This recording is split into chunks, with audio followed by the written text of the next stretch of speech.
Zonja e zotrinj, ju përshëndes nga Ditari, mbrëmjes këtu na 2 CNN kundër zhvillimet kryesore do të ndiqni. Listat e hapura nuk prishin marrëveshjen e 5 qershorit, insiston Edi Rama, që shpjegon se kjo nuk sjell ndryshim të sistemit, por bën të pamundur garimin me koalicione. 228 milion euro është fatura e borxhit fshehur të buxhetit të shtetit, bëhet fjalë për dëme që rrjedhin nga vendimet e arbitrazhit ndërkombëtar, detyrimet e prapambetura të qeverisë apo fatura e largimeve të padrejta nga puna. Bisedimet vështira ato mes Hotit dhe Vučić në samitin virtual të organizuar nga Franca dhe Gjermania, shqiptarët erdhën me kërkesa maksimale, tha Vučić. Mirëmbrëma, unë jam Arlin Disa, ndër të tjera gjatë kësaj hapësire informative do të ndiqni. Vijon për hapja e virusit pandemik në vend ku vetëm gjatë 24 orëve të fundit u konfirmuan 90 raste të reja dhe 2 viktima. Mbi 12 milion njerëz janë prekur nga koronavirusi në të gjithë botën, ndërsa viktimat janë më shumë se 550.000. Shtetet e Bashkuara kryesojnë listën. Sonte në mbrëmje luhet derbi Partizani Tirana, supersfida kryeqytetit do të zhvillohet normalisht pavarësisht 5 rasteve të konfirmuara me koronavirus.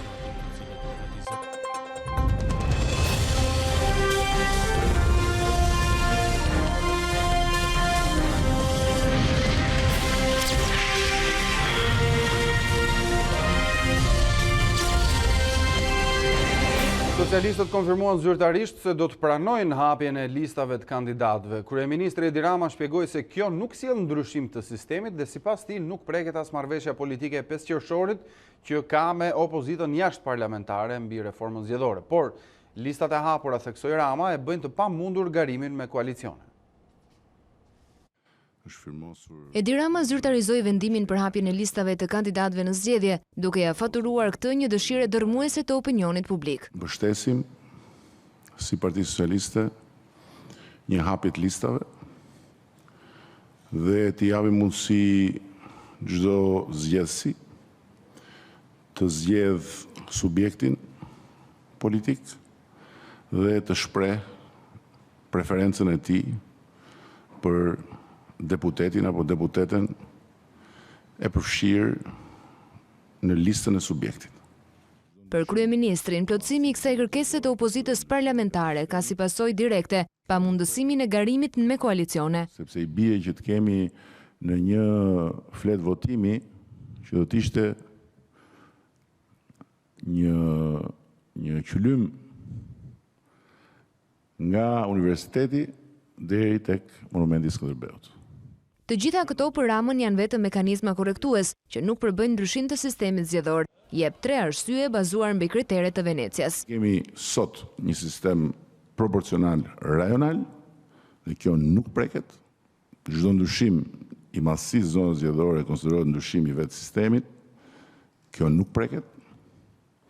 Dhe së treti, KQZ. Kjo preket. Por kjo preket si rezultat i marrëveshjes së 5 qershorit. Shefi qeverisë hodhi poshtë në mënyrë të përsëritur idenë se kjo lëvizje mund të sillte prishjen e marrëveshjes së 5 qershorit të dakurcuar me opozitën jashtëparlamentare. Se marrëveshjen e 5 qershorit ne kemi realizuar me vullnetin më të mirë, duke shkelur dhe mbi veten për hir të vërtetës. Por a është ky një ndryshim i padakurcuar i rregullave në mes të lojës? Patjetër jam i gatshëm që ta bëj Lulzim Bashën Partinë Demokratike pjesë fitores, por nuk jam i gatshëm që të humbasim. Por thënë kjo, ky nuk është ndryshim i rregullave të lojës. Fare.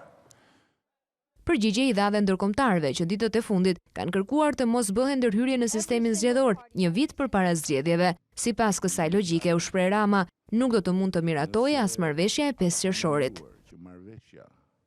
Lulzim Basha ndërkohë e konsideroi lëvizjen e Edi Ramës me listat si një prishje të marrëveshjes së 5 qershorit. Sipas Kryedemokratit, halli i kryeministrit nuk janë hapja e listave, por heqja e koalicioneve. Për këtë Basha foli edhe për një pazar politik që i është ofruar nga Edi Rama. Lulzim Basha nuk priti gjatë për t'u përgjigjur kryeministrit Edi Rama. duke akuzuar se ndryshimet në kushtetut po prishin marrëveshjen e dakordsuar në 5 qershor. Në esencë, sot Edi Rama ka prishur marrëveshjen e 5 qershorit. Kryeopozitari tha se pas vendimit të mazhorancës pro hapjes së listave, qëndron heqja e koalicioneve dhe ju kthye edhe një herë qëndrimit të opozitës se për listat duhet të vendosin shqiptarët me referendum. Diskutimi sotëm nuk është për listat e hapura. Diskutimi sotëm është për koalicionet parazgjedhore. Ka një dhe vetëm një shqetësim Edi Rama. Ka një dhe vetëm një tmerr dhe frikë. Koalicionin opozitar dhe zgjedhjet me koalicionin opozitar përballë. Heqjen e koalicioneve, kryeopozitari thotë se nuk e dëgjonte për herë të parë. Më herët i kishte ardhur në formën e një oferte më të gjerë politike prej kryeministrit. Për një muaj e gjysmë Edi Rama ka dërguar ndërmjetësit e tij pothuajse çdo ditë me të njëjtin mesazh. Ti kryeministër, unë president, vetëm të heqim koalicionet. Këtë pretendim Edi Rama e mohoi me një postim në Twitter, ku përfitoi t'i kujtonte Bashës se ka marrë gjithçka nga procesi i bisedimeve për reformën zgjedhore. Lideri i opozitës nuk sqaroi se cili do të jetë hapi i randës së opozitës, por tregoi cila është e vetmja rrugë sipas tij për ndryshime të tjera në çështjet zgjedhore. Nëse Edi Rama ka vendosur të bëjë ndryshime të tjera në kuadër të reformës zgjedhore, është i detyruar sipas marrëveshjes së 14 janarit dhe 5 qershorit të kthehet në diskutimet e Këshillit Politik. Çdo lëvizje e njanshme, rikujtoi Basha, ka kosto për integrimin e vendit. Pas këtyre deklaratave, erdhi reagimi i kryeministrit Rama, i cili ironizon Bashën lidhur me akuzat e tij për pazare politike. Listat e hapura do fuskan kriminalet në parlament dhe sipas Lulzim Bashës, unë dashkam të bëhem president me Lulzim Bashën kryeministër se pas kam frikë nga humbja. Në fakt jo, unë e di popullin më të mençur se vetëm, prandaj dua të hapen listat dhe se bëj do të lulin kryeministër, se nuk jam populli që e vendos këtë. Kreu i qeverisë fton liderin e opozitës ta marrë me qetësi këtë çështje dhe t'i lërë kërcënimet, pasi sipas tij koha e ka treguar që e çojnë vetëm nga humbja në humbje. Qetësia politike u prish. Nëse nuk ka qenë një qetësi e rreme, atëherë mund të themi se vërtet kemi hyrë në pikën më të nxehtë të verës politike dhe ishte pikërisht vendimi i mazhorancës për të hequr koalicionet nga votimi 23 korrikut për kodin, ajo që solli edhe fortunën që pasoi menjëherë nga kampi demokrat.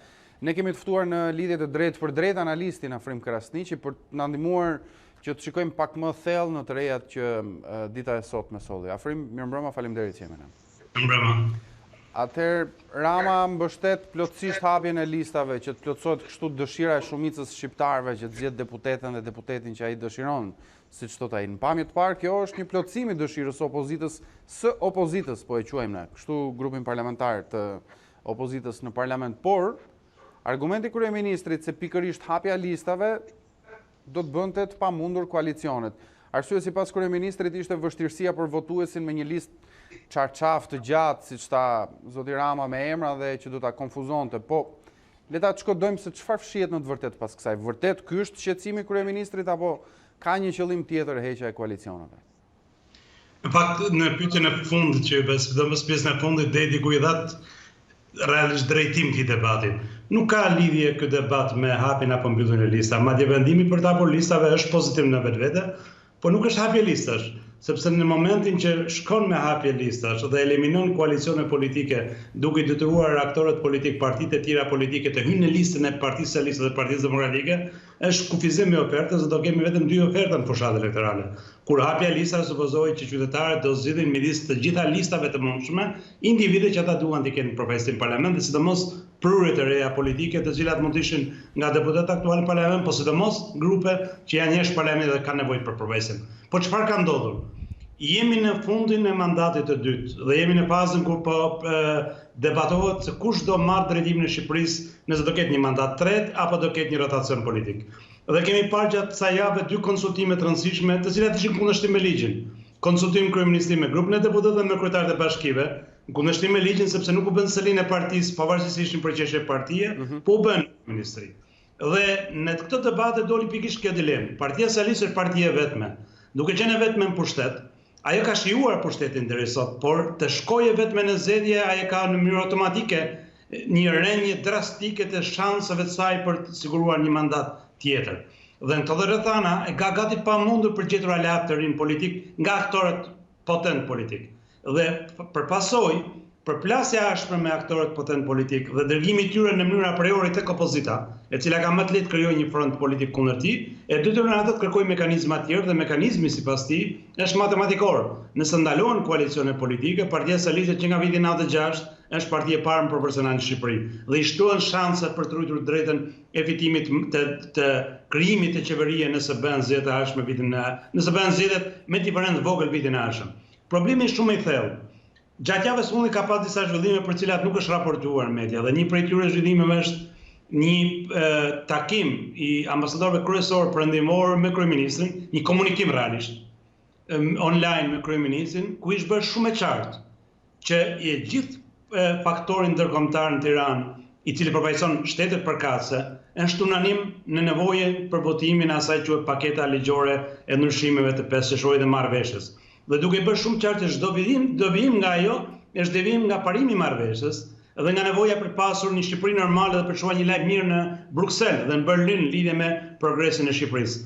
Debati nuk ka shkuar mirë dhe ne pam kalkulimin e debatit në atë çfarë ndodhi në parlament 48 orë të fundit, ku mazhoranca përsëri u detyruar të negociojë me deputet të kontrolluar prej saj një numër deputetësh në parlament për siguruar numrin e nevojshëm të votat të cilat praktikisht i ka. Dhe ajo po përdor atë që quhet opozita parlamentare për të artikuluar këtë skemë elektorale, eliminimin e koalicioneve dhe detyrimin e partive të opozitë për të hyrë në një listë të vetme elektorale. Në aspektin teorik nuk ka ndonjë problem, në aspektin praktik është gati e pamundur, është deformim i vullnetit zgjedhor, është kufizim i mundësisë për një konkurrencë reale dhe i ofertës së qytetarëve për zgjedhur. Dhe për më tepër në aspektin politik është një lloj devijimi tërësor nga fryma me cilën është bërë Këshilli Politik, marrëveshja ndërkombëtare dhe për cilat është dhënë përkraje qoftë nga Departamenti Amerikan i Shtetit, qoftë edhe nga Bashkimi Evropian. Para disa ditësh sikur u parashikua pikërisht një lojë e tillë me opozitën parlamentare, ku mendua se mazhoranca do të plotësonte kërkesën e tyre për hapje listash, por do kërkonte si kompensim, po e quajmë, pikërisht heqjen e koalicioneve. Ky skenar po realizohet afrim? Ky mund të shkojë në një formë krejt tjetër, nuk është kaq e thjeshtë. Nuk do ketë një përfitim në opozita e re nga hapja e listës, sepse ai ka kërkuar një listë e cila i jep mundësinë asaj për të konkuruar në nivel kombëtar. Në fakt ne po hapim listën nëse mbahet ky lloj premtimi, po hapim listën e 12 qarqe dhe do kemi 12 lista. Dhe do kemi 12 lista konkurruese të mëdha, ku shanset për aktorët të tretë, përfshi dhe partitë e vogla politike, përfshi dhe grupin parlamentar janë teorikisht zero. Dhe në të rrethanash kemi një deformim edhe asaj që quhet përdorimi i teknologjisë zgjedhjeve, mundësi e kontrollimit dhe administrimit mirë votës dhe zgjerimit të elementëve të cilët e rritin pasigurinë zgjedhjeve. Po ju marr një detaj teknik. Nëse ne do kemi 12 lista, Kosova dhe vendet e rajonit kanë vetëm një listë, të cilat kanë lista të hapura. Nëse ne do kemi 12 lista në 12 qarqe, e imagjinoni sa shënime do vendosin qytetarët mbi emrat e individëve, dhe imagjinoni sa vështirësi do kenë në aspektin teknik për numërimin dhe administrimin e votave, kur praktikisht vetë dy partitë kontrollojnë sistemin e administrimit të votave. Dhe unë parashikoj që një numër shumë i madh kandidatësh, partish, subjektesh dhe institucionesh do kërkojnë proces gjyqësor për të verifikuar nëse është numëruar mirë vota, nëse ka pasur parregullsi dhe nëse është legjitim produkti. Dhe kjo do ketë një kosto të madhe për Shqipërinë dhe për standardet e procesit zgjedhor. Kryeministri me siguri i din, ekspertët e tij i din, kjo është deri diku më shumë një aksion politik se sa një aksion që lidhet me standardet, është një agjend politike dhe jo agjend që lidhet me standardet, është një risk i madh për procesin e integrimit. Por në fund fare, politika është matematika, ai ka vota dhe ai ka vendosur të shkëpus deri diku lidhet e besimit me një numër aktorësh ndërkombëtar dhe të qëndrojë besnik nevojës të tij dhe synimit të tij personal për një mandat të tretë politik. Një aktor i fortë deri më tani ka qenë opozita parlamentare dhe deklaratat e opozitës në parlament se nuk do të votonin asnjë pazar mes Ramës dhe Bashës dhe kërkesa e tyre këmbgulse për hapje listash, kaq të paktën duke e kishte efektin e saj.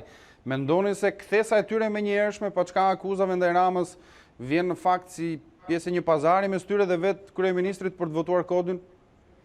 Unë nuk besoj që është tërësisht pazar, është më shumë përfitim nga situata për të ndërtuar skema teknike. Unë nuk i besoj skenarin që dikush të takua me dikë dhe bleu dikë dhe shiti diçka. Është normale që një numër i madh deputetësh anonim parlament nuk do jenë kurrë me deputet. Dhe është normale që çdo ofertë që ju bëhet për punësim nga pas ose privilegje është normale që do i pranojnë dhe prandaj i pranojnë një pjesë e madhe mandatave, sepse s'kan folur ndonjëherë dhe nuk kanë lënë gjurmë në jetën parlamentare. Për atë pjesë që është aktive, kjo është parimore, ata luftojnë për të mbijetuar në politik dhe për të rënë të mekanizëm. Por nuk po realizohet tërësisht kërkesa e tyre, nuk kemi hapje reale të listave, nuk kemi kalim proporcional kombëtar, nuk kemi korrektim të votës kombëtare dhe shkuarje të një sistem realisht ku përputhësisht votat me mandatën në parlament. Nuk kemi as rishikim të kufirit për hyrjen në parlament dhe nuk kemi as koncept në koalicione në mënyrën si kërkojnë ata. Është më shumë përdorimi i kësaj situate për të kërcënuar me një ofertë tjetër. Do ketë shumë vështirë mazhoranca për ta miratuar, ndërkohë që për të miratuar ndryshimet në kod ai ka votat, edhe pa opozitën e re, por edhe me opozitën e re është detyruar të arrijë një kompromis për të votuar. Debati është ato kemi parë në Shqipëri ndryshime kushtetuese pa konsensus politik, gjithmonë kemi pas konsensus politik dhe gjithmonë kemi pas një opinion Komisionin Venecia të partnerëve ndërkombëtar. A do kemi këtë rast diçka të tillë, apo do kemi një avragim të situatës politike, kalimin nga marrëveshja një krizë tre politike dhe shpërndarjen e palëve në ato që quhen skalione tradicionale, një palë pushtet duke mbrojtur me fanatizëm dhe i palë kalojnë rrugë me protesta duke filluar një konflikt të ri i cili ka kosta për Shqipërinë. Kryeministri ka gjithë elementet për gjetur një kompromis në të pikë, ka dhe përgjegjësinë publike për ta zgjedhur, ka dhe të drejtën politike, por ka dhe legitimitetin për ta bërë këtë gjë. Kështu që deri diku dhe kërcënimi sot mund të merrte edhe një lloj testimi prej tij i aktorëve politik edhe i opinionit publik dhe i faktorëve ndërkombëtar dhe do jetë shumë e vështirë për të realizuar dhe do jetë shumë e vështirë për të funksionuar me atë lloj niveli që ai kërkon për ta bërë. Janë një numër pafund detajesh të cilat do ta vështirësojnë realizimin edhe teorik të një eksperimenti të ri, që në Shqipëria ka provuar në vitin 2001 për memorin qytetare. Ideja është që në listën e Partisë Socialiste të futen edhe individet e partive aleate të Partisë Socialiste dhe në listën e Partisë Demokratike të hyjnë të gjithë individet e partive aleate duke krijuar një listë përbashkët dhe qytetarët zgjedhin midis listës. E dini çfarë do ndodh? Do ndodh që militantët e PS-s do votojnë për kandidatë e PS-s në listë, militantët e PD-s do votojnë për kandidatë e PD-s në listë, kështu që partitë e vogla aleate humbasin. Nuk do ketë parti tjetër politike. Dhe do ndodhë që rreth 30% e vullnetit elektorati që është kundër këtyre partive mëdha ose ka qenë tradicionalisht skeptik, do ngjelet tërësisht pa përfaqësim. Dhe do ketë një deformim më të madh sistemi sa praktikisht na çon në vitin 2001. Nëse mbani mend 2001 që mazhoranca vetë po pas sa muaj që do duhet bëjmë marrëveshje dha presidentin dha prokurorin e përgjithshëm dhe dha një numër të madh institucionesh në shkëmbim të legitimitetit të parlamentit. Nga ana tjetër, kryetari i Partisë Demokratike nxitoi dilte në një konferencë shtypi sot ku akuzoi menjëherë kryeministrin se po tradhton marrëveshjen e 5 qershorit të dakordsuar me palëve dhe sipas tij e gjithë kjo bëhet për një arsye të vetme që Rama të prish rregullat e lojës mes rrugës për të mbajtur pushtetin. Në të vërtetë ne duam të dimë këndvështrimin tuaj, a është vërtet kjo një tradhtie e marrëveshjes së 5 qershorit dhe ku qëndron meraku i Partisë Demokratike pas vendimit të Ramës për të miratuar listat e hapura dhe heqjen e koalicioneve? Është normale që retorika e opozitës të jetë e tilla. Ajo që nuk është normale është që opozita nuk mjafton të kundërshtojë, do duhet kishte propozuar dhe do të kishte kurajin të kalonte vijën e kuqe të vetes saj, që i ka vendosur vetes, dhe këtë lloj ofertash politike për një parlament me dy dhoma për votim nga qytetarët, ta kishte bërë siç e ka bërë përpara, ta kishte bërë pjesë të agjendës politike, siç e ka bërë dikur premtim në publik. Për sa kohë nuk e bëri dhe për sa kohë pranoi midis qytetarëve të zgjedh marrëveshjen me PS-n, ajo hyi në një kanal diplomatik i cili deri diku i humbi shumë nga kërkesat e kësaj maksimaliste dhe gati ruajti sistemin bipartiak në fuqi. Problemi i madh i opozitës është që nëse miratohen të ndryshime, e para bie koncepti që kemi garanci për zgjedhje, sepse fillon automatikisht kontestimi i zgjedhjeve që në momentin që miratohet. E dyta, fillojnë kritika masive ndaj Shqipërisë dhe Shqipëria humb vetë procesin e integrimit në fazën ku ne ndodhemi. E treta, mazhoranca krijon privilegje në tavolinë, sepse për shkak se ka marrë pagar 61 bashkit dhe ka administratën publike rreth 84.000 vota të sigurta, në mënyrë automatike ajo krijon privilegje të cilat nuk janë reale dhe nuk është përkrahje reale që i përket partisë konkrete politike, duke të formuar edhe garën elektorale, shanset e barabarta dhe duke humbur konceptin e zgjedhjeve të drejta, të ndershme dhe të barabarta. Gjithçka tjetër ngelet një déjà vu e proceseve përpashme të tranzicionit. Opozita do të bëjë një reagim tjetër dhe reagimi nuk mjafton vetëm me kaq. Do duhet të jo vetëm të informojnë ndërkombëtare, por do duhet marrë masa ligjore, do thotë një ankimim në gjykatën kushtetuese për parimet, por edhe një deklarim publik nëse vërtet garanci që ajo kërkon në marrëveshje janë garanci zgjedhore, se personalisht mendoj që garancitë e 5 qershorit nuk sjellin asgjë dhe nuk rritin asnjë besim zgjedhjeve, po thjesht janë një përpjekje të mos nëshojmë asgjë. Dhe nga ana tjetër duhet të tregoj që është me qytetarët, përfaqëson diçka ndryshe dhe është e gatshme të sakrifikojë për një Shqipëri ndryshe. 3 elemente të cilat nuk bëhen me konferenca shtypi dhe as me retorik dite, po bëhen me platforma, me strategji dhe me seriozitet. Paçka se sipas zotit Rama, lëvizjet e fundit nuk e prekin sistemin. Lulzim Basha thot se për sistemin që ai të ndryshojë duhet bërë referendum patjetër që të vendos populli se çfarë mënyre do përdoret për të votuar, por ndërkohë dalja e termit referendum pikërisht në këtë moment çfarë domethënie ka, sa e realizueshme është dhe sa do e mbronte në të vërtetë Partinë Demokratike nga ajo që zoti Basha e quan manipulim të procesit që në këtë fazë. Shqipëria ka një paketë kushtetuese të tillë që praktikisht de facto e pamundson bërjen e referendum për sistemin zgjedhor dhe është diskutueshme nëse do të mund të bëhet edhe teknikisht, edhe sikur bashkohen 3 milion shqiptarë. Për arsye se duhet nis nga parlamenti për ta bërë ndryshimin kushtetues dhe referendumin, dhe së dyti do duhet që për çdo lloj qeshje që konsiderohet normë në kushtetues do duhet që të ketë një praktikë krejt tjetër nga praktika normale e nisme për referendum. Kështu që nuk është kaq e thjeshtë. Problemi është që zoti Rama vërtet thotë nuk ndryshoi sistemin, po me 2 teknikalitete bota ka deformuar tërësi sistemin dhe ai çfarë ai propozon nuk ka asnjë lidhje me sistemin që ne kemi aktualisht. Dhe nga ana tjetër ai kërkon të ndërhyjë në kushtetut. Çdo ndërhyrje në kushtetut, qoftë edhe një pikë, qoftë edhe një fjalë, qoftë edhe një presje në kushtetut është ndryshim i kushtetutës. Ndryshimi i kushtetutës nuk bëhet dot për 5 ditë, nuk bëhet për 7 ditë sa për shembull, nuk bëhet për 1 muaj sa ka vendosur parlamenti. Në praktikat e vendeve demokratike ndryshimi i kushtetutës kërkon minimalisht 4 deri në 6 muaj konsultimet publike, informim publikut, pyetje dhe përgjigje nga Komisioni i Venecias dhe nga partnerët e njohur certifikuar ndërkombëtar. Nxitimi për të bërë, shpejtësia për të bërë një lloj përpjekje për ta përdorur si kërbaç kushtetutën dhe normat kushtetuese në funksion të atyre mizaskenave të vogla të ditës dhe nevoja elektorale, është fyerje për kushtetutën, është fyerje për sistemin politik, është tallje me konceptin e përfaqësimit dhe është tregues që liderit tanë politik sa të na sillen modern, sa të vishën bukur, sa të flasin gjë të huaja, sa të përpiqen të tregojnë që janë shpëtimtarët e këtij vendi, vazhdojnë të jenë problemi kryesor dhe pengesa kryesore për progresin e Shqipërisë. Zoti Rama tregoi këtë gjë, liderit e opozitës kanë treguar që në momentin që dorëzuan në mënyrë kolektive mandatet nga parlamenti. Deklarata e zotit Basha se kryeministri ka ofruar atij që të bëjë kryeministër dhe zoti Rama të jetë president, mendoni që ka një të vërtetë në këtë rast apo si gjithnjë jemi në kuadrin e retorikës politike dhe nëse kjo do të rezultonte e vërtet, pse zoti Basha e bëri publike tani dhe jo në momentin e parë? Retorikat e tilla, nëse do ishin vërteta, do ishin tragjike për të kuptuar se në çfarë niveli ka shkuar leadershipi politik në Shqipëri dhe se si i konsiderojnë institucionet shqiptare si prona private të cilat i jepen me qira njëri tjetrit dhe ndahen midis pronarëve dhe aksionarëve. Nëse do ishte vërtet, ne nuk dim nëse do ishte vërtet, por ne kemi pasur rastin të kaluar që ka ndodhur gjëra të tilla. Problemi themelor ka vetëm një zgjidhje, nuk është të denoncosh. Problemi është themelor është të riparësh sistemin edhe bësh zgjidhje institucionale.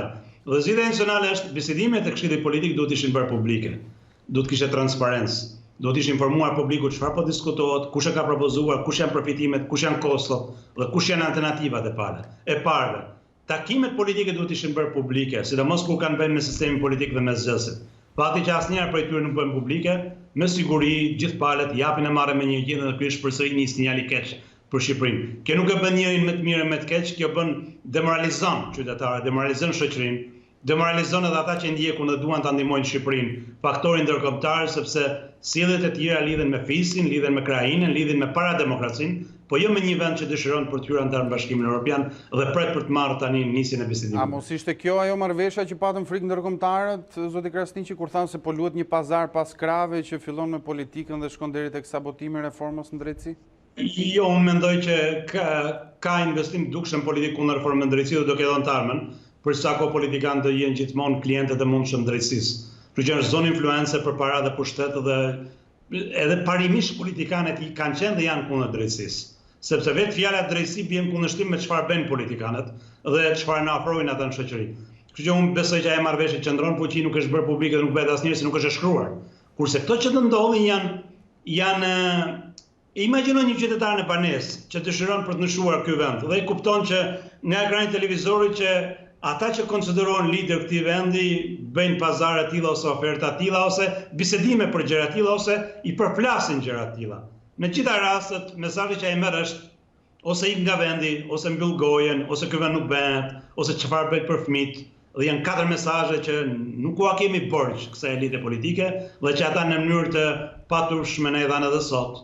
Edhe na i dhanë këtë muaj dhe na treguan që nuk kanë në mend ndryshojnë dhe na treguan që gjithçka që ata kanë në agjendën e tyre është pushteti dhe vetëm pushteti dhe fatkeqësisht jo thjesht pushteti si nocion, por pushteti personal si ambicie personale.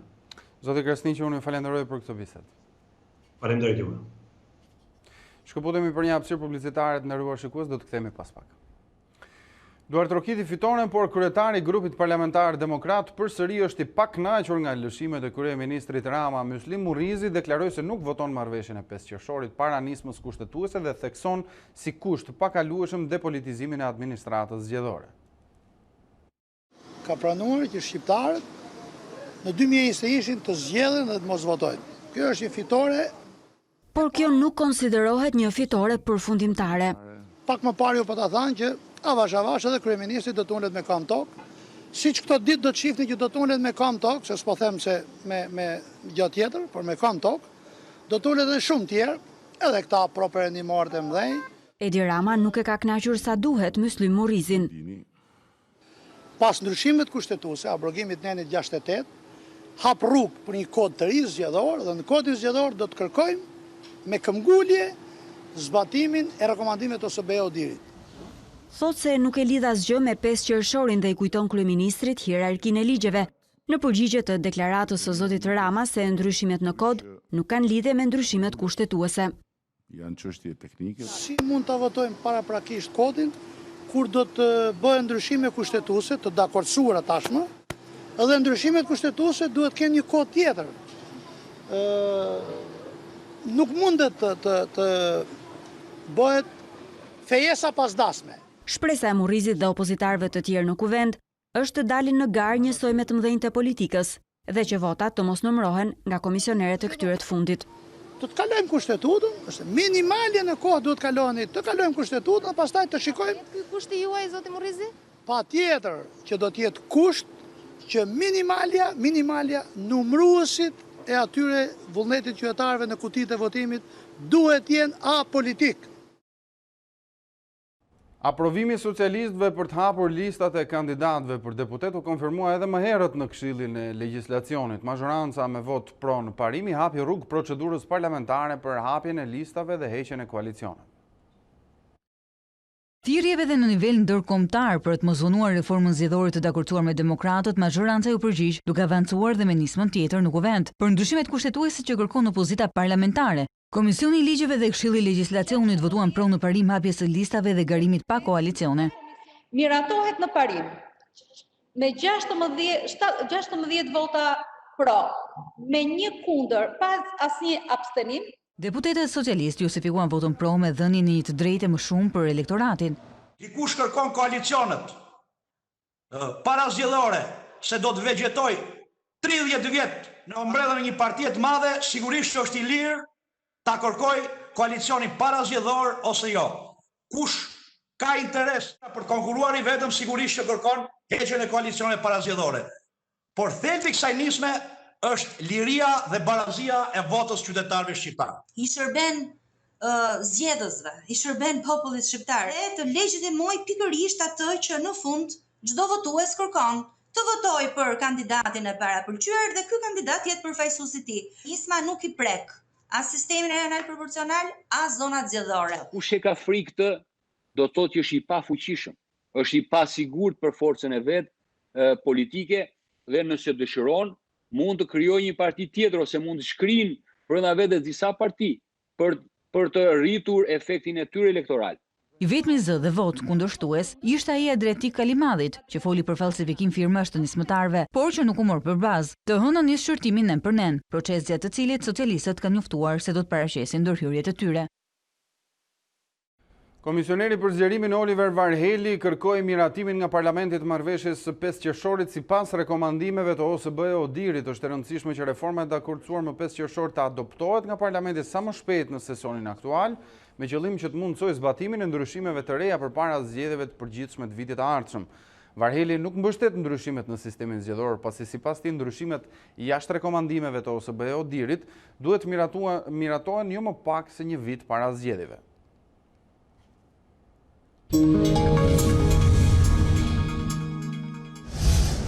Sërish rritje e numrit të prekurve me virusin pandemik gjatë 24 orëve të fundit rezultuan pozitiv nga COVID-19 90 persona, ndërsa u regjistruan edhe 2 jetë të humbura. Situata në spitalin infektiv paraqitet serioze mes të shtruarve, ndërkohë janë edhe mosha të reja. Situata në spitalin infektiv paraqitet serioze, me pacient që trajtohen në terapi intensive, me pacient të intubuar dhe një pjesë e tyre janë mosha të reja. Aktualisht janë të shtruar 81 pacient, 11 janë në terapi intensive dhe 5 prej tyre janë të intubuar.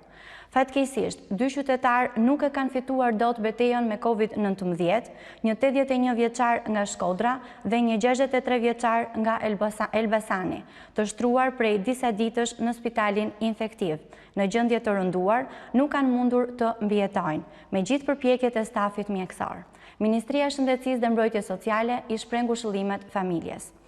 Gjatë 24 orëve të fundit janë kryer 420 testime për të dyshuar të prekur me COVID-19 dhe janë konfirmuar pozitive 90 raste. Shpërndarja gjeografike e tyre është si më poshtë vijon.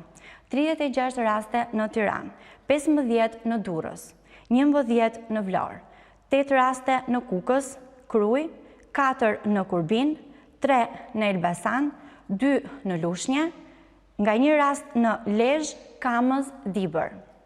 Në 24 orët e fundit janë shëruar 43 qytetarë, duke çuar në 1875 numrin e të shëruarve që nga fillimi i epidemisë. Aktualisht në vendin tonë janë 1318 persona aktiv me COVID-19, kryesisht në Tiranë, Shkodër, Krujë, Durrës. Më herët ka qenë kundër mbajtjes së maskës në ambientet hapura, por sot infeksionisti Pluhn Pipero deklaron se ka ardhur momenti që ato të bëhen të detyrueshme me ligj. Për Radio CNN, Pipero thot pavarësisht shifrave në rritje të të infektuarve në Kosovë, nuk është e nevojshme mbyllja e kufirit me Shqipërinë. Për infeksionistin, sot çdo njeri duhet konsiderohet pozitiv. Maska është ajo që na mbron 95% nga infektimi. Situata nga përhapja e virusit është shqetësuese. Infektimet e reja po kalojnë parashikimet e specialistëve, ndërsa janë rritur shtrimet në spital dhe rastet e rënda. Ndryshe nga më parë, sot Pluhn Pipero këmbgul që maska të bëhet e detyrueshme me ligj në çdo ambient, në rrugë, në parqe dhe kudo. Maska është e detyrueshme, ndaj duhet të jetë detyrim ligjor për çdo nga neve në mënyrë që të minimizojmë dëmin e virusit. Një maskë, sado e thjeshtë si ajo juaja apo dhe si kjo imja, së paku e unë mundësinë e infektimit 95%. E po të kemi në konsiderat që përmes saj mund të hynë fare pak viruse, nëse mund të hynë, natyrisht, ato nuk na sëmurin përkundër në krye mundësi për të krijuar imunitet. Mjeku i shërbimit infektiv tregon për Radio CNN se në këtë periudhë më të prekur nga koronavirusi janë moshat e reja për shkak të ekspozimit, por dhe neglizhencës ndaj masave mbrojtëse. Pacienti më i ri në moshë në shërbimin infektiv është një 22 vjeçare. Pipero thotë se të sëmurët në gjendje të rëndë, por dhe një pjesë e madhe atyre që kanë humbur jetën, vuanin dhe nga sëmundje të tjera. Në numrat e shtuar prevalojnë moshat e reja. Natyrisht, graviteti apo komplikacionet më të mëdha janë ende në të smurt kronik, në obezët veçanërisht dhe në të moshuarit. Edhe pse Kosova ka raste më të shtuara të infektimit dhe viktima, çka mund të sjellë përkeqësim të situatës në Shqipëri gjatë sezonit turistik, Pipero është kundër mbylljes së kufive. Sipas tij, në këtë periudhë, çdo person duhet konsiderohet si pozitiv me COVID-19. Mbyllja e kufive, ndalimi i lëvizjes, mbyllja brenda nuk janë zgjidhje, janë zgjedhje të cilat kishin vlerë në fazën e parë të kësaj pandemie në mbar botën. Në fazën e dytë, zgjidhje është maska dhe distanca. Domethënë një prekur me Covid mund të lëviz edhe me maskë? E kam thënë herë tjetër, në këtë situatë secili nga ne mund të jetë pozitiv. Askush nuk e di është apo s'është pozitiv. Sot bota trembet nga transmetuesit e heshtur, pra çdo person pozitiv mund ta transmetojë sëmundjen. Ndaj është e rekomanduar dhe domosdoshme maska për gjithë kënd. Pollum Pipero thotë se nuk mund të bëhen parashikime për situatën në verë apo mëtej. Gjithçka sipas tij tashmë varet nga shoqëria dhe respektimi masave. Të gjithë personat e karantinuar kontrollohen çdo ditë nga policia, ndërsa deri në këtë moment askush nuk është ngarkuar me përgjegjësi ligjore për thyrjet e saj. Në drejtori i policisë së Tiranës apeloi dhe qytetarët që të denoncojnë çdo abuzim në zonat ku jetojnë, ndërsa policia ka dhe një databazë për të gjithë të prekurit me COVID-19. Policia e shtetit ka një databazë të gjithë personave që kanë rezultuar pozitiv në testin e koronavirusit. Drejtori për rendin dhe sigurim publike në policinë e Tiranës, Ditari tha për A2 se në bashkëpunim me Institutin e Shëndetit Publik janë grumbulluar të gjitha generalitetet dhe numrat e kontaktit të prekurve me COVID-19, ndërsa periodikisht kontrollohen nga specialistët e zonave. Të gjithë shtetasit, të cilët dalin pozitiv nëpërmjet Drejtorisë së Shëndetit Publik na vijnë të dhënat e qytetarëve me adresat sakta dhe me numër telefoni. Për këtë qëllim ne kemi ngritur një database në nivel teritorie dhe në nivel komisariate, po kështu punojnësit e policisë zonave që quhen SPZ i kanë në evidencë dhe vazhdojnë kontrollin e përditshëm dhe në vazhdimsi të gjithë personave të cilët janë evidentuar pozitiv. Kemi kontrolle të drejtë për drejta në banesë me verifikime, kemi me informacione dhe nëpërmjet telefonatave që komunikojmë në çdo kohë. Në rastet kur abuzohet dhe kemi thyerje të vetë karantinimit, Ziu tha se në ndihmë vijnë qytetarët, të cilët i apeloi që të denoncojnë në polici për çdo shkelje. Informacione nga qytetarët që kjo është më e rëndësishme dhe këtu unë do t'i bëj thirrje qytetarët që mos rreshtin pa telefonuar tek komisariat të policisë, të telefonat 112 komisariat digital për raste të tilla, pasi është fatale dhe është e pafalshme nëse do ta falin syri qytetarit apo punonjësit e policisë një shkelje të tillë, pasi kemi të bëjmë me ndëshkim të vetvetes në radhë të parë, pasandaj me të tjerët. Prandaj nuk përjashtohet mundësia edhe në një qytetar mund të lëvizin, po më domendja pjesa më e madhe, përqindja më e madhe respekton, do mos them 100%. Me gjithë masat e policisë dhe numrit në shtim të rasteve deri në këto momente asnjë person nuk është ngarkuar me përgjegjësi ligjore për thyerje të karantinës. Burime nga prokuroria konfirmojnë zyrtarisht se nuk është referuar asnjë rast. Kryetari i Lidhjes Demokratike të Kosovës, Isa Mustafa, është prekur nga koronavirusi. Përmes një statusi në rrjetin social Facebook, ish kryeministri njoftoi se pas analizave të kryera, të premten kishte rezultuar pozitiv me COVID-19. Ai tha se përveç plagështisë nuk kishte ndonjë shqetësim tjetër shëndetësor. Kreu i LDK-s u bëri thirrje bashkëqytetarëve të tregojnë kujdes maksimal, ndërsa siguroi se do të qëndronte i izoluar përgjatë ditëve në vazhdim. Shifrat që vijnë ndërkohë nga Kosova lidhur me pandemin flasin për një situatë serioze. 8 pacient me koronavirus ndruan jetë gjatë 24 orëve, ndërsa rastet e reja ishin 207 nga 401 testet kryera. Në total 94 vetë kanë humbur jetën që për shpërthimit të pandemisë, 43 prej të cilëve nga data një korrik. Epidemiologët atje paralajmërojnë se numri real i të infektuarve mund të jetë 200.000.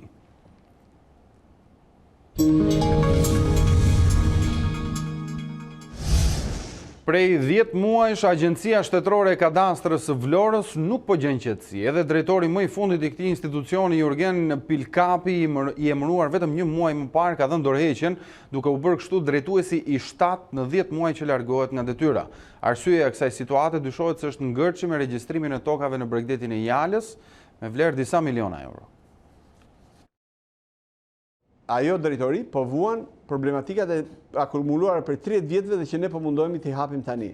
Së shpejti do ketë prap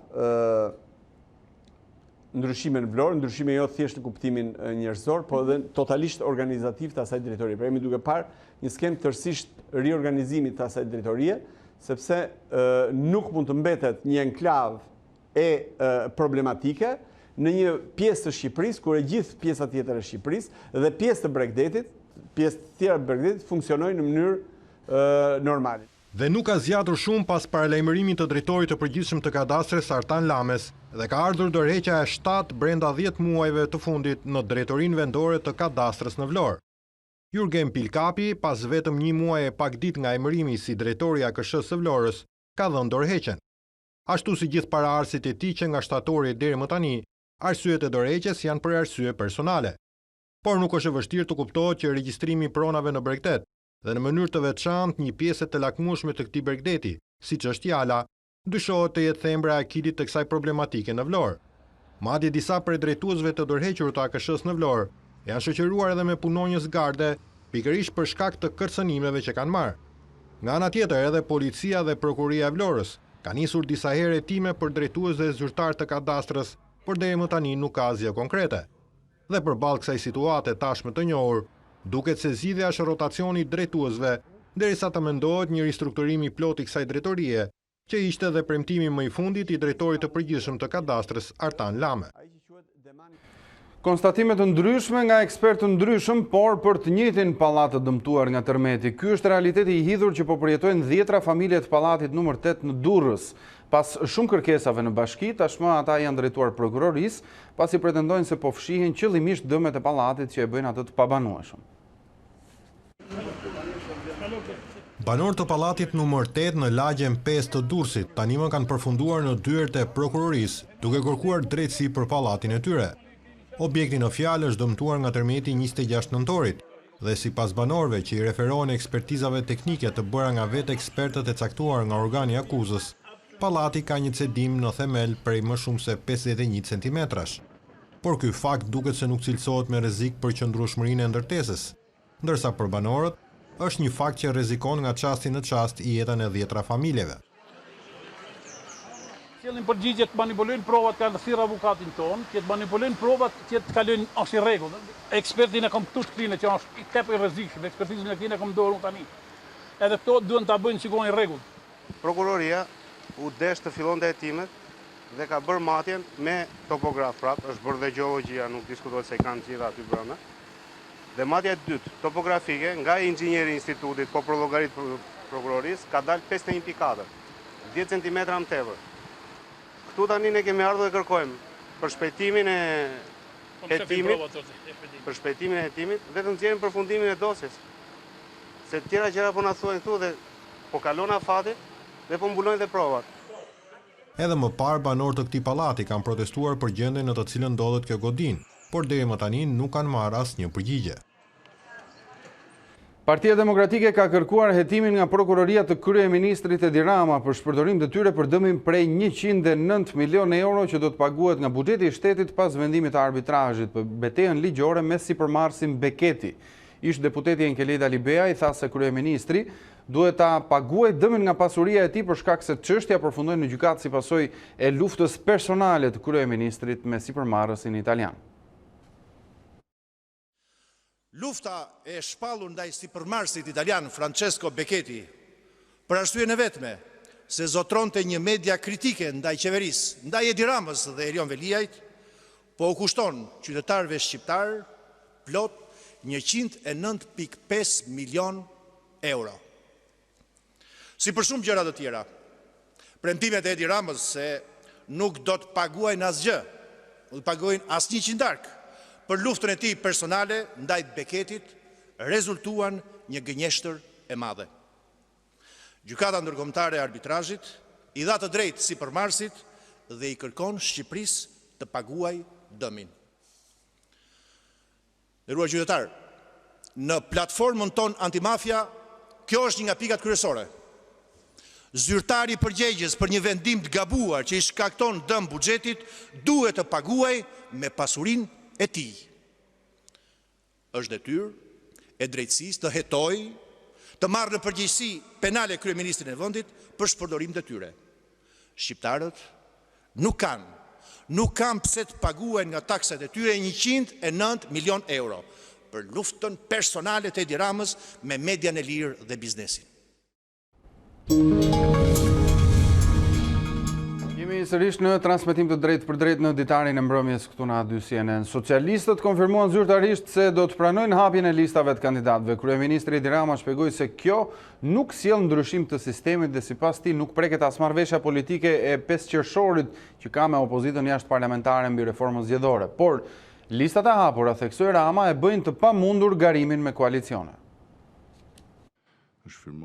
Edi Rama zyrtarizoi vendimin për hapjen e listave të kandidatëve në zgjedhje, duke ja faturuar këtë një dëshirë dërmuese të opinionit publik. Mbështesim si Parti Socialiste një hapje të listave dhe t'i japim mundësi çdo zgjedhësi të zgjedh subjektin politik dhe të shpreh preferencën e tij për deputetin apo deputeten e përfshirë në listën e subjektit. Për kryeministrin, plotësimi i kësaj kërkese të opozitës parlamentare ka si pasojë direkte pamundësimin e garimit me koalicione. Sepse i bie që të kemi në një flet votimi që do të ishte një qylym nga universiteti deri tek monumenti Skënderbeut. Të gjitha këto për Ramën janë vetëm mekanizma korrektues që nuk përbëjnë ndryshim të sistemit zgjedhor. Jep 3 arsye bazuar mbi kriteret të Venecias. Kemi sot një sistem proporcional rajonal dhe kjo nuk preket. Çdo ndryshim i masisë zonës zgjedhore konsiderohet ndryshim i vetë sistemit. Kjo nuk preket. Dhe së treti, KQZ. Kjo preket. Por kjo preket si rezultat i marrëveshjes së 5 qershorit. Shefi qeverisë hodhi poshtë në mënyrë të përsëritur idenë se kjo lëvizje mund të sillte prishjen e marrëveshjes së 5 qershorit të dakurcuar me opozitën jashtë parlamentare. Se marrëveshjen e 5 qershorit ne kemi realizuar me vullnetin më të mirë, duke shkelur dhe mbi veten për hir të vërtetës. Por a është ky një ndryshim i pa dakurcuar i rregullave në mes të lojës? Patjetër jam i gatshëm që ta bëj Lulzim Bashën Partinë Demokratike pjesë fitores, por nuk jam i gatshëm që të humbasim. Por thënë kjo, ky nuk është ndryshim i rregullave të lojës. Fare. Përgjigje i dha dhe ndërkombëtarëve që ditët e fundit kanë kërkuar të mos bëhen ndërhyrje në sistemin zgjedhor një vit përpara zgjedhjeve. Sipas kësaj logjike, u shpreh Rama, nuk do të mund të miratojë as marrëveshja e 5 qershorit. Lulzim Basha e konsideroi lëvizjen e Edi Ramës me listat si një prishje të marrëveshjes së 5 qershorit. Sipas Kryedemokratit, halli i kryeministrit nuk janë hapja e listave, por heqja e koalicioneve. Për këtë, Basha foli edhe për një pazar politik që i është ofruar nga Edi Rama. Lulzim Basha nuk priti gjatë për t'ju përgjigjur kryeministrit Edi Rama, duke akuzuar se ndryshimet në kushtetut po prishin marrëveshjen e dakordsuar në 5 qershor. Në esencë, sot Edi Rama ka prishur marrëveshjen e 5 qershorit.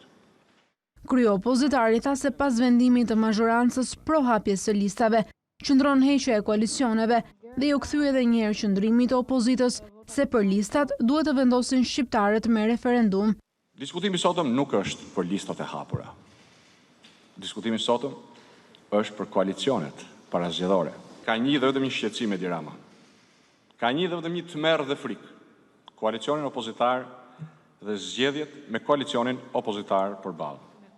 Heqjen e koalicioneve, kryeopozitari thosë se nuk e dëgjonte për herë të parë. Më herët i kishte ardhur në formën e një oferte më të gjerë politike prej kryeministrit. Për një muaj e gjysmë Edi Rama ka dërguar ndërmjetësit e tij pothuajse çdo ditë me të njëjtin mesazh. Ti kryeministër, unë president, vetëm të heqim koalicionet. Këtë pretendim Edi Rama e mohoi me një postim në Twitter, ku përfitoi t'i kujtonte Bashës se ka marrë gjithçka nga procesi i bisedimeve për reformën zgjedhore. Lideri i opozitës nuk sqaroi se cili do të jetë hapi i radhës së opozitës, por tregoi cila është e vetmja rrugë sipas tij për ndryshime të tjera në çështjet zgjedhore. Nëse Edi Rama ka vendosur të bëjë ndryshime të tjera në kuadër të reformës zgjedhore, është i detyruar sipas marrëveshjes së 14 janarit dhe 5 qershorit të kthehet në diskutimet e Këshillit Politik. Çdo lëvizje e njanshme, rikujtoi Basha, ka kosto për integrimin e vendit. Pas këtyre deklaratave ka ardhur reagimi kryeministrit Rama, i cili ironizon Bashën lidhur me akuzat e tij për pazare politike. Listat e hapura do fuskan kriminalët në parlament dhe sipas Lulzim Bashës, unë dashkam të bëhem president me Lulzim Bashën kryeministër se pas kam frikë nga humbja. Në fakt jo, unë e di popullin më të mençur se vetëm, prandaj dua të hapen listat e se bëj do të lulin kryeministër se s'jam populli që e vendos këtë. Kreu i qeverisë fton liderin e opozitës që ta marrë me qetësi këtë çështje dhe të lërë kërcënimet, pasi sipas tij koha ka treguar që e çojnë vetëm nga humbja në humbje. Duart Rokiti fitoren, por kryetari i grupit parlamentar demokrat përsëri është i pakënaqur nga lëshimet e kryeministrit Rama. Myslim Murrizi deklaroi se nuk voton marrëveshjen e 5 qershorit para nismës kushtetuese dhe thekson si kusht të pakalueshëm depolitizimin e administratës zgjedhore. Ka pranuar që shqiptarët në 2021 të zgjedhin dhe të mos votojnë. Kjo është një fitore. Por kjo nuk konsiderohet një fitore përfundimtare.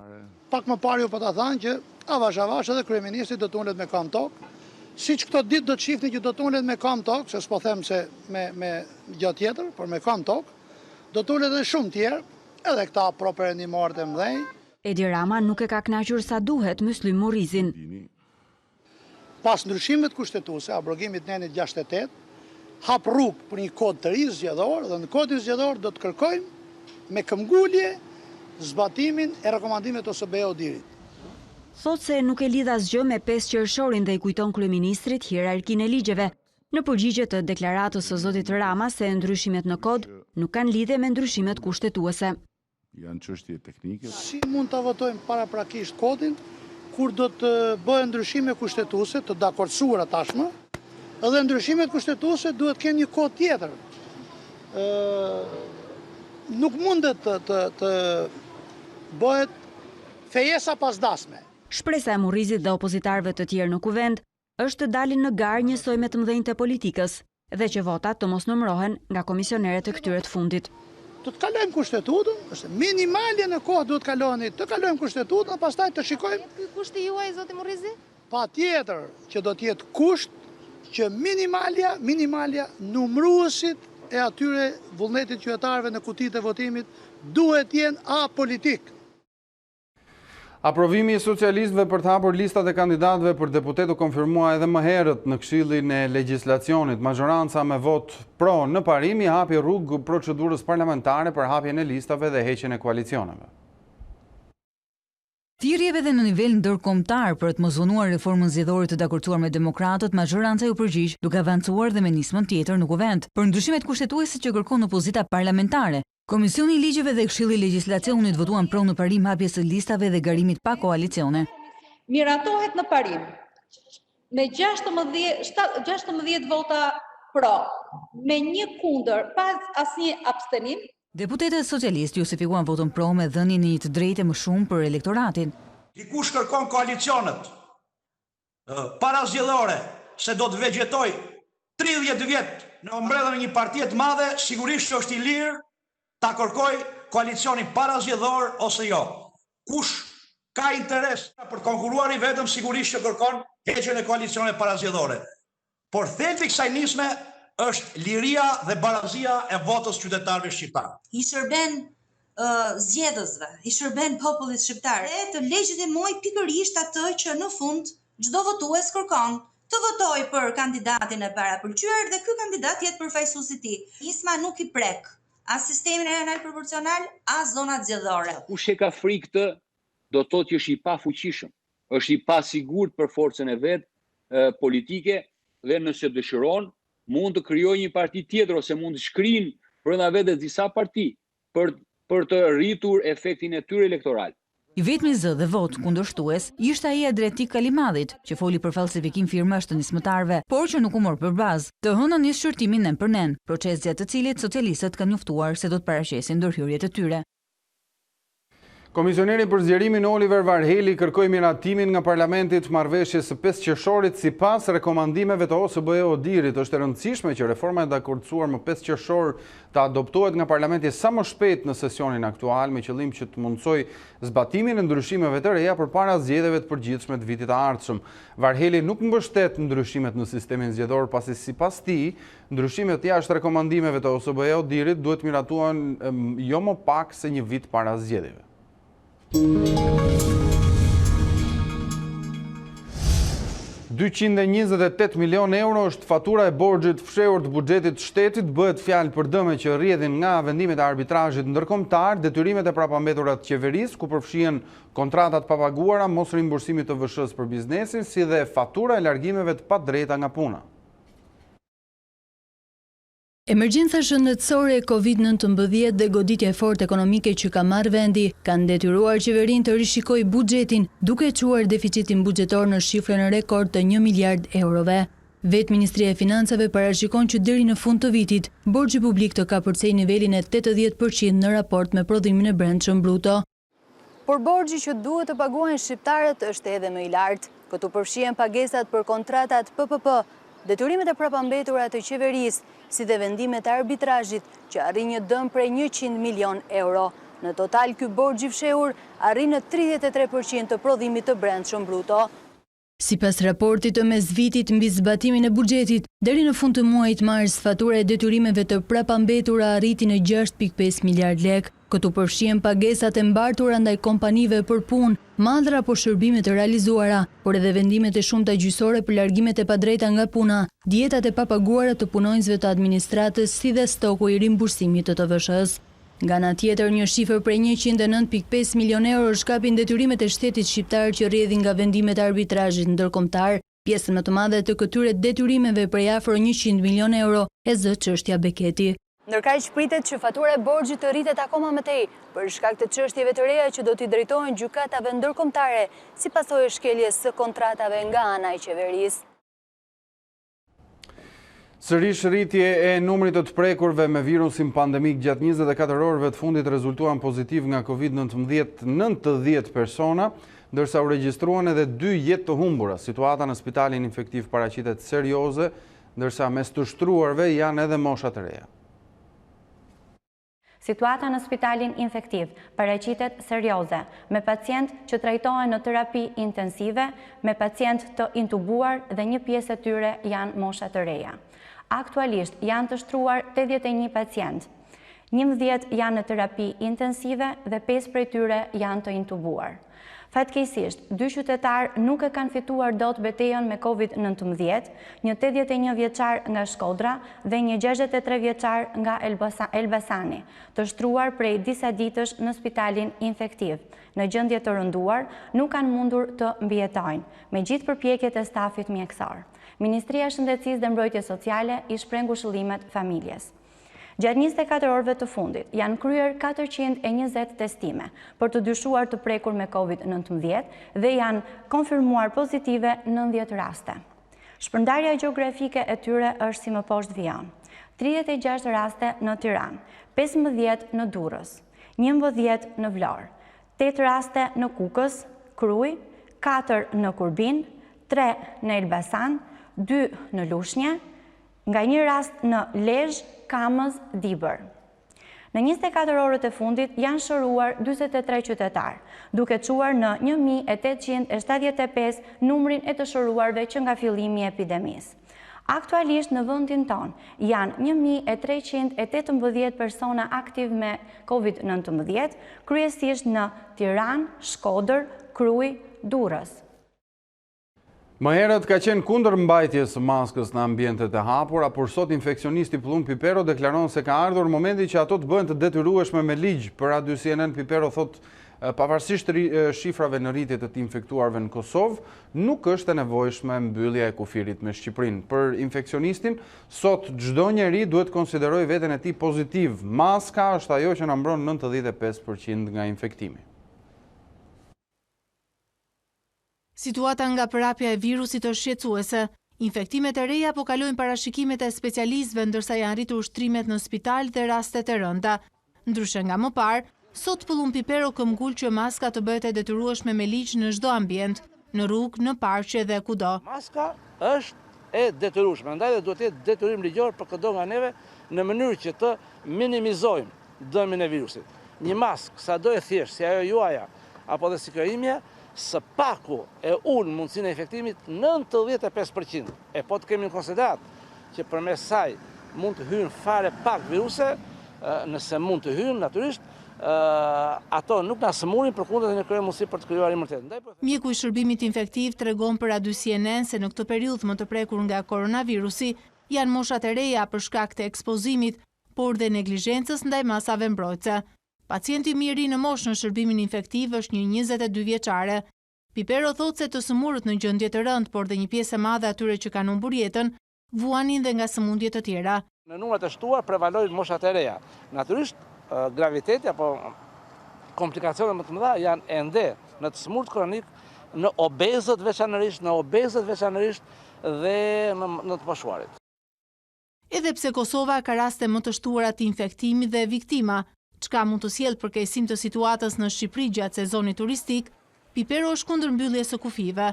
Sipas tij në këtë periudhë, çdo person duhet konsiderohet si pozitiv me COVID-19. Mbyllja kufive, ndalimi i lëvizjes, mbyllja brenda nuk janë zgjidhje, janë zgjedhje të cilat kishin vlerë në fazën e parë të kësaj pandemie në mbar botën. Në fazën e dytë, zgjidhje është maska dhe distanca. Domethënë një prekur me Covid mund të lëviz edhe me maskë? E kam thënë herë tjetër, në këtë situatë secili nga ne mund të jetë pozitiv. Askush nuk e di është apo s'është pozitiv. Sot bota trembet nga transmetuesit e heshtur, pra çdo person pozitiv mund ta transmetojë sëmundjen. Ndaj është e rekomanduar dhe domosdoshme maska për gjithëkënd. Pëllumb Pipero thotë se nuk mund të bëhen parashikime për situatën në verë apo më tej. Gjithçka sipas tij tashmë varet nga shoqëria dhe respektimi masave. Të gjithë personat e karantinuar kontrollohen çdo ditë nga policia, ndërsa deri në këto momente askush nuk është ngarkuar me përgjegjësi ligjore për thyrje të saj. Nëndrejtori i policisë së Tiranës apelon qytetarët që të denoncojnë çdo abuzim në zonat ku jetojnë, ndërsa policia ka ndërkohë edhe një databazë për të gjithë prekurit me COVID-19. Policia e shtetit ka një databazë të gjithë personave që kanë rezultuar pozitiv në testin e koronavirusit. Drejtori për rendin dhe sigurim publike në policinë e Tiranës, Ditari tha për A2 se në bashkëpunim me Institutin e Shëndetit Publik janë grumbulluar të gjitha generalitetet dhe numrat e kontaktit të prekurve me COVID-19, ndërsa periodikisht kontrollohen nga specialistët e zonave. Të gjithë shtetas të cilët dalin pozitiv nëpërmjet Drejtorisë së Shëndetit Publik na vijnë të dhënat e qytetarëve me adresat sakta dhe me numër telefoni. Për këtë qëllim ne kemi ngritur një database në nivel teritorie dhe në nivel komisariate, po kështu punonjësit e policisë zonave që quhen SPZ i kanë në evidencë dhe vazhdojnë kontrollin e përditshëm dhe në vazhdimsi të gjithë personave të cilët janë evidentuar pozitiv. Kemi kontrolle të drejtë për drejta në banesë me verifikime, kemi me informacione dhe nëpërmjet telefonatave që komunikojmë në çdo kohë. Në rastet kur abuzohet dhe kemi thyerje të vetë karantinimit, Ziu tha se në ndim vijnë qytetarët, të cilët i apeloi që të denoncojnë në polici për çdo shkelje. Informacione nga qytetarët, që kjo është më e rëndësishme dhe këtu unë do t'i bëj thirrje qytetarët që mos rreshtin pa telefonuar tek komisariat të policisë, të telefonat 112 komisariat digital për raste të tilla, pasi është fatale dhe është e pafalshme nëse do ta falin syri qytetarit apo punojësit e policisë një shkelje të tillë, pasi kemi të bëjmë me ndëshkim të vetvetes në radhë të parë, pasandaj me të tjerët. Prandaj mundet, nuk përjashtohet mundësia edhe në një qytetar mund të lëvizin, po më dëmendja pjesa më e madhe, përqindja më e madhe respekton, por mos them 100%. Me gjithë masat e policisë dhe numrit në shtim të rasteve deri në këto momente asnjë person nuk është ngarkuar me përgjegjësi ligjore për thyerje të karantinës. Burime nga prokuroria konfirmojnë zyrtarisht se nuk është referuar asnjë rast. Kryetari i Lidhjes Demokratike të Kosovës Isa Mustafa preket nga koronavirusi. Përmes një statusi në rrjetin social Facebook, ish kryeministri njoftoi se pas analizave të kryera të premten kishte rezultuar pozitiv me COVID-19. Ai tha se përveç plagështisë nuk ka ndonjë shqetësim tjetër shëndetësor. Kreu i LDK-s u bëri thirrje bashkëqytetarëve të tregojnë kujdes maksimal dhe siguroi se do të qëndrojë i izoluar për gjatë ditëve në vazhdim. Ndërkohë, shifrat që vinë nga Kosova lidhur me pandeminë e COVID-19 flasin për një situatë serioze. 8 pacient me koronavirus ndruan jetë gjatë 24 orëve, ndërsa rastet e reja ishin 207 nga 401 testimet kryera. Në total, 94 vetë kanë humbur jetën që prej shpërthimit të pandemisë, 43 prej të cilëve nga data një korrik. Epidemiologët paralajmërojnë se numri real i të infektuarve mund të jetë 200.000. Mbi 12 milion njerëz janë prekur nga koronavirusi në të gjithë botën, ndërsa viktimat janë më shumë se 550.000. Shtetet e Bashkuara të Amerikës kryesojnë listën me gati 3.2 milion të infektuar. Një numër rekord për 65.000 rastesh të reja u shënuan në 24 orët e fundit. Pandemia e koronavirusit shënon një rekord të ri me 12 milion njerëz të infektuar në të gjithë botën. Sipas të dhënave të Universitetit John Hopkins, Shtetet e Bashkuara vijojnë të kryesojnë listën e vendeve më të prekura, me gati 3.2 milion të infektuar ose 1/4 e rasteve globale. Vetëm në 24 orët e fundit u shënuan më shumë se 65.000 raste të reja, shifra më e lartë që prej shpërthimit të pandemisë. Të paktën 5 shtete amerikane, Kalifornia, Teksasi, Tennessee, Virginia Perëndimore dhe Utah, shënuan një rekord infektimesh dhe zyrtar të shëndetësisë. Paralajmërojnë se spitalet janë prag të kalimit të kapaciteteve. COVID-19 u ka marrë jetën më shumë se 132.000 personave në Shtetet e Bashkuara, 1/4 e viktimave në shkallë globale. Niveli i vdekshmërisë është rritur gjatë ditëve të fundit, me një mesatare prej 900 jetësh të humbura, ndërsa presidenti Donald Trump ja faturon testimit masiv numrin e lartë të prekurve. Eksperti i sëmundjeve infektive Anthony Fauci pohon se situata është shumë e vështirë dhe sfiduese, dhe se disa shtete ishin rihapur shumë shpejt. Fauci foli edhe për pjekjet e etshme për krijimin e një vaksine dhe tha se ka shpresë që ajo do të jetë gati në fillim të 2021-shit. Të dhënat fillestare të testeve që po zhvillohen tek njerëzit na bëjnë optimist se në fillim të vitit 2021 do të kemi një vaksinë me nivel të caktuar efikasiteti. Ndërkaq që Organizata Botërore e Shëndetësisë ka krijuar një komision të pavarur që do të shqyrtojë reagimin ndaj pandemisë, shefi i OBSH-s Tedros Adhanom Ghebreyesus tha se komisioni do të japë mundësi botës të kuptojë të vërtetën për rrjedhën e ngjarjeve dhe zgjidhjet për të krijuar një të ardhme më të mirë për njerëzimin. Njoftimi i shefit të OBSH-s vjen pasi Shtetet e Bashkuara nisën zyrtarisht procedurat për shkëputjen nga organizata ndërkombëtare. Situata me pandeminë COVID-19 është përkeqësuar në shumë vende të botës dhe ka dalë jashtë kontrollit. Alarmi është lëshuar nga Organizata Botërore e Shëndetësisë që bën thirrje për ndërgjegjësim dhe vendosje masash për të frenuar pasojat tragjike. Pandemia koronavirus nuk është frenuar, por ka marrë një tjetër ritëm më të shpejt për hapjeje. Alarmi është lëshuar nga Organizata Botërore e Shëndetësisë që nënvizon se situata në shumë vende të botës ka dalë jashtë kontrollit. Kryetari Tedros Adhanom Ghebreyesus në një konferencë në Gjenevë nënvizoi se pandemia nuk e ka arritur ende pikun e saj, edhe pse shtetet kanë lehtësuar kufizimet për të mundësuar rikthimin e qarkullimit të qytetarëve. Në pjesën më të madhe të botës virusi nuk është nën kontroll dhe situata po përkeqësohet. Më shumë se 12 milion raste me COVID-19 janë raportuar në OBSH, ndërsa janë humbur më shumë se 550.000 jetë. Pandemia po përhapet ende me shpejtësi dhe numri i rasteve është dyfishuar në 6 javët e fundit. Kreu i OBSH-s kërkoi që të ndërmerren masa për të frenuar pasojat tragjike. Është koha për një reflektim të sinqert, të gjithë ne duhet të shikojmë në pasqyrë. OBSH, çdo shtet antar dhe të gjithë që janë përfshirë në reagimin ndaj pandemisë, ne jemi në mes të kësaj betejë, të betejës për jetët tona dhe ne duhet të bëjmë më mirë. Jo vetëm për tani, por për të ardhmen, këto kërcënime nuk do të ndalojnë kurrë dhe më shumë gjas do të përkeqësohen. Konferenca e Organizatës Botërore të Shëndetësisë erdhi pas ngritjes të një paneli të pavarur për të hetuar kundër përgjigjet e qeverive ndaj pandemisë COVID-19.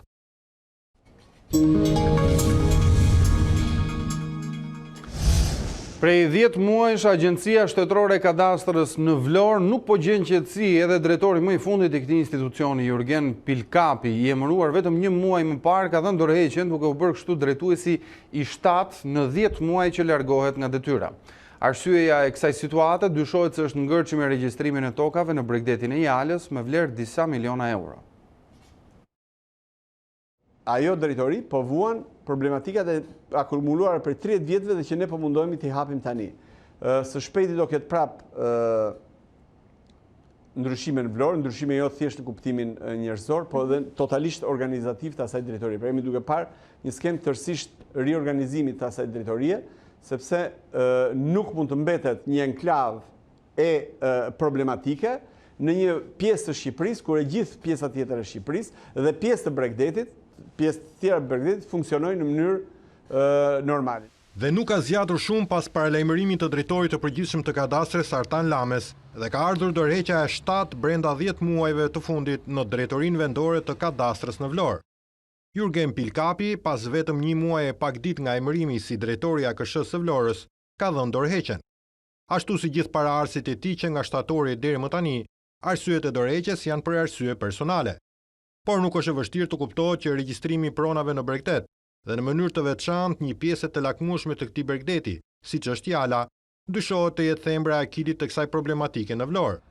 Madje disa prej drejtuesve të dorëhequr të AKSH-së në Vlorë janë shoqëruar edhe me punonjës garde, pikërisht për shkak të kërcënimeve që kanë marrë. Nga ana tjetër, edhe policia dhe prokuria e Vlorës kanë nisur disa herë hetime për drejtues dhe zyrtar të kadastrës, por deri më tani nuk ka asgjë konkrete. Dhe përballë kësaj situate tashmë të njohur, duket se zgjidhja është rotacioni i drejtuesve, derisa të mendohet një ristrukturim i plotë i kësaj drejtorie, që ishte edhe premtimi më i fundit i drejtorit të përgjithshëm të kadastrës Artan Lame. Konstatime të ndryshme nga ekspertë të ndryshëm, por për të njëjtin pallat të dëmtuar nga tërmeti. Ky është realiteti i hidhur që po përjetojnë 10 familje të pallatit numër 8 në Durrës. Pas shumë kërkesave në bashki, tashmë ata janë drejtuar prokurorisë, pasi pretendojnë se po fshihen qëllimisht dëmet e pallatit që e bëjnë atë të pabanueshëm. Banorët të pallatit numër 8 në lagjen 5 të Durrësit tani më kanë përfunduar në dyert e prokurorisë, duke kërkuar drejtësi për pallatin e tyre. Objekti në fjalë është dëmtuar nga tërmeti 26 nëntorit dhe sipas banorëve që i referohen ekspertizave teknike të bëra nga vetë ekspertët e caktuar nga organi akuzës, pallati ka një cedim në themel prej më shumë se 51 centimetrash. Por ky fakt duket se nuk cilësohet me rrezik për qëndrueshmërinë e ndërtesës, ndërsa për banorët është një fakt që rrezikon nga çasti në çast i jetën e 10 familjeve.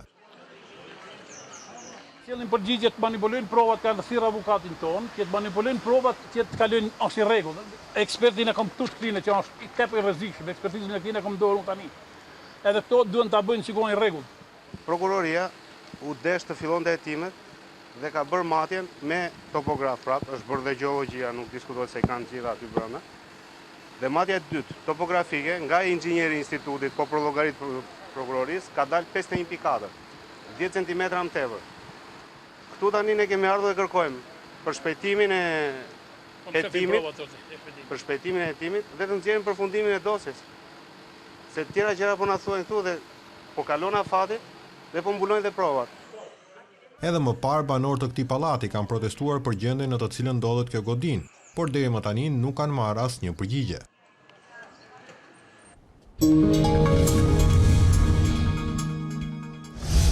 Bisedime të vështira mes kryeministrit Kosovës Avdullah Hoti dhe presidentit Serbisë Vučić në samitin e Parisit Prishtina kërkoi njëjën reciproke dhe ruajtje të integritetit territorial, gjë e cila është konsideruar e tepërt nga Beogradi. Përplasja Hoti-Vučić bëri që rifillimi i dialogut në Bruksel i parashikuar për të dielën të shtyhet për të njëjtën.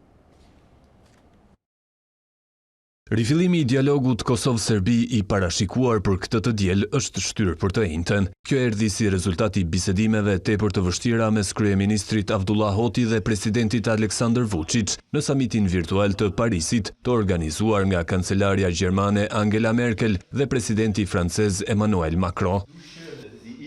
Kreu i qeverisë së Prishtinës akuzoi Beogradin se nuk po tregon qëllime serioze në normalizimin e marrëdhënieve mes dyja vendeve. Hoti në samitin virtual, në të cilin morën pjesë dhe përfaqësuesi i lartë i Bashkimit Evropian Jose Borrell dhe i emëruari i posaçëm për dialogun Miroslav Lajçak, prezantoi 5 parimet bazë për arritjen e marrëveshjes finale. Kryeministri i Kosovës nënvizoi se në të duhet të përfshihet njohja reciproke, njohja e pavarësisë nga 5 shtetet anëtare të BE-s, anëtarësimi i vendit në organizata ndërkombëtare dhe hetim për personat e zhdukur dhe viktimat e luftës. Nga ana tjetër, Vučić tha pas samitit se kërkesat e shqiptarëve ishin maksimaliste.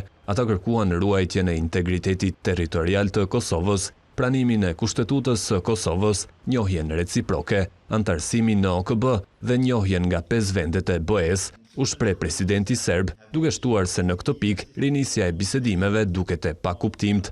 Gjithashtu shtoi se ishte i vetëm në qëndrimin e tij përballë pjesës tjetër të panelit pjesëmarrës, të cilët, siç kuptohet, kërkojnë një marrëveshje ligjërisht të detyrueshme me njohje reciproke. Srebrenica mbetet një plagë e hapur në zemër të Europës, tha komisioneri për zgjerimin Oliver Varheli në prag të 25 vjetorit masakrës. Sekretari i përgjithshëm i Kombeve të Bashkuara Antonio Guterres pohoi se ky ishte krimi më i rëndë në tokën evropiane pas luftës së dytë botërore. Evropa dështoi në Srebrenicë dhe ne ndjehemi të turpëruar, tha komisioneri për zgjerim i Bashkimit Evropian Oliver Varheli në prag të 25 vjetorit të masakrës së Srebrenicës. Duke folur të premte në Parlamentin Evropian, Varheli pohoi se gjenocidi në Srebrenicë mbetet një plagë e hapur në zemër të Europës. Ajo vazhdon të na ndjek, vazhdon të na kujtoj përgjegjësinë tonë të përbashkët për të parandaluar që gjenocidi të ndodhë përsëri. Prandaj është detyra jonë që ta kujtojmë Srebrenicën përgjithmonë. Ndërkaq sekretari i përgjithshëm i Kombeve të Bashkuara Antonio Gutierrez tha më herët se ajo që ndodhi në Srebrenicë ishte krimi më i keq masiv në tokën europiane pas luftës së dytë botërore. 25 vjet më vonë, nderoj mira të vrarët dhe zotohemi se nuk do t'i harrojmë kurrë. Bashkohemi me vuajtjen e familjeve të tyre, përfshirë të atyre që kanë ende familjar të pagjetur. Dhjetra të mbjetuar të masakrës marshuan të njëjtën përmes pyjeve në lindje të Bosnjës, në rrugën që përshkuan 25 vite më parë për t'i shpëtuar forcave serbo-bosnjake. Në korrik të vitit 1995, forcat serbe të Bosnjës vranë mbi 8.000 burra dhe djem mysliman në Srebrenicë, zonë që ishte shpallur e sigurt nga Kombet e Bashkuara. Gjykata ndërkombëtare e drejtësisë në Hag konstatoi në vitin 2007 se vrasjet ishin genocid. Një projekt ligj që kufizon të drejtën për të protestuar nxori në rrugë mijëra grek, të cilët protestuan jashtë godinës së parlamentit. Manifestuesit hodhën bomba molotov kundër policisë, e cila u përgjigj më pas me gaz lotësjellës, pati disa të plagosur dhe të arrestuar. Pas Serbisë, protestat përfshin edhe kryeqytetin grek të Athinës. Policia përdori gaz lotësjellës për shpërndarjen e protestuesve të mbledhur jashtë godinës së parlamentit, për të kundërshtuar një projekt ligj që do të kufizonte të drejtën për të protestuar. Dhuna shpërtheu gjatë mbrëmjes me protestuesit që sulmuan me bomba molotov dhe policin që u kundërpërgjigj me gaz lotësjellës. Të paktën 6 policë mbeten të plagosur, ndërsa 9 persona u vunë në pranga. Projekt ligji, i cili u votua më vonë gjatë sejntes, mandaton autoritetet të ndalojnë grumbullimet, nëse vlerësohet se ato përbëjnë kërcënim për sigurinë publike. Gjithashtu organizatorët do të konsiderohen përgjegjës për çdo dëm që shkaktojnë protestuesit. I themi jo kufizimeve, terrorizmit dhe provokimeve. Ata nuk do të cënojnë apo vështirësojnë lëvizjen popullore.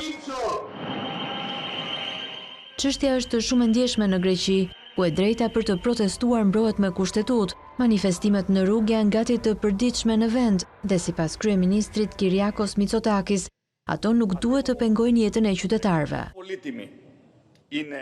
Liria që dikush të jetë në gjendje të shkojë në spital, të shkojë në punë ose banesë, apo të jetë në gjendje të shëtisë fëmijët e tij, është po aq e shenjtë sa liria për të protestuar.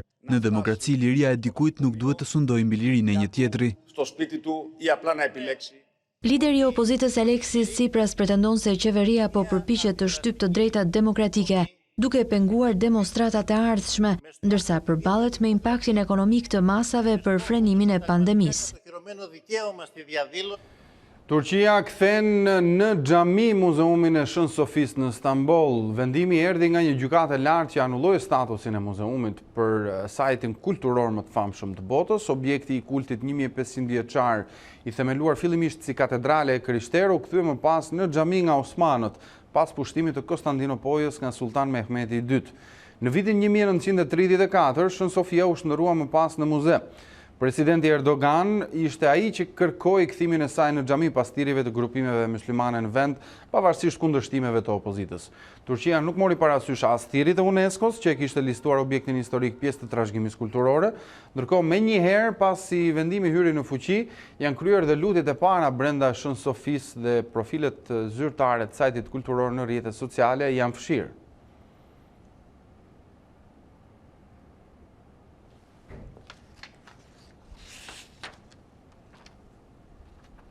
Pas mbylljes disa mujore, Kulla Eiffel josh vizitorët përmes një tarace verore ku do të dëgjohet muzikë dhe kërcehet në sfondin e pamjeve mbreslënse të Parisit.